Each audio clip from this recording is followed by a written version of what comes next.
Hi guys! Welcome back to my YouTube channel.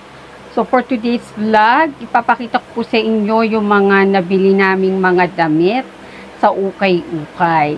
Matagal na itong nakatago sa aming baol, kaya ilalabas ko na siya para masukat namin at maisuot na.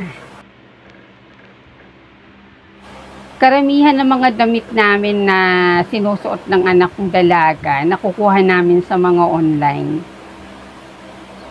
Yung mga legit talaga ng mga online sellers na nagbebenta talaga ng may quality na mga damit kahit na ukay-ukay lang siya. Yung iba sa kanila branded pa nga.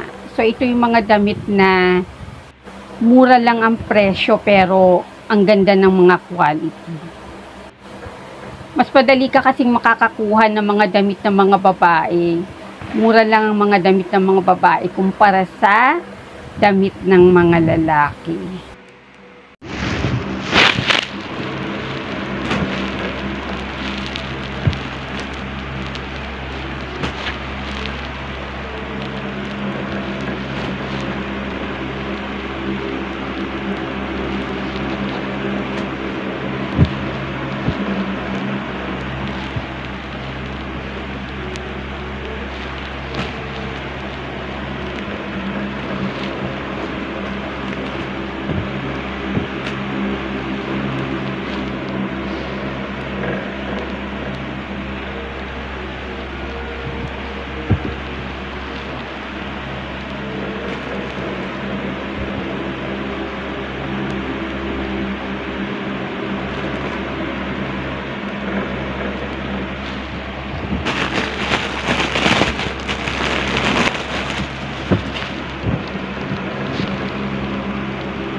Yan, sa basket na puti na yan guys, may mga nakatagong mga damit dyan na nabili rin namin noon sa ukay-ukay na hindi pa namin nagagamit. So ilalabas ko siya ngayon para masuot na natin siya. Karamihan dyan sa anak ko.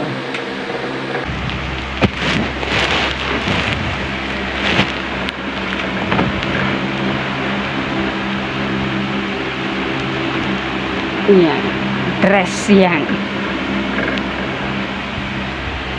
Sa dalagita ko yan. And ito. Ito nagustuhan niya tong style na to, kakaiba daw. Ganito yung mga sinusuot ng mga Koreana. Feeling Korean ng aking anak. Tapos ito, yan, simple lang siya.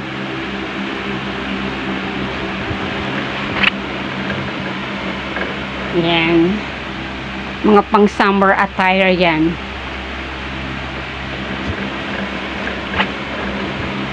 Ito naman guys, medyo malaki siya. XL siya. So plano namin itong ibigay sa tita niya.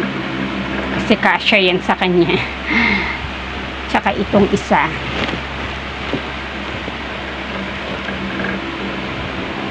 Yan. And ito. Ganda rin ito, sexy.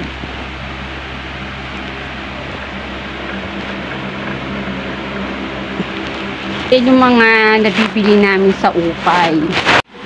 Kasi marami ka namang mabibiling mga magagandang damit sa ukay guys. Yung iba branded pa. sayang din. So, syempre, konting laba-laba lang naman yan para magmukhang bago. Ito namang parcel na to, inavel ko to sa Shopee. Bumili ako ng corduroy na shorts, kulay gray.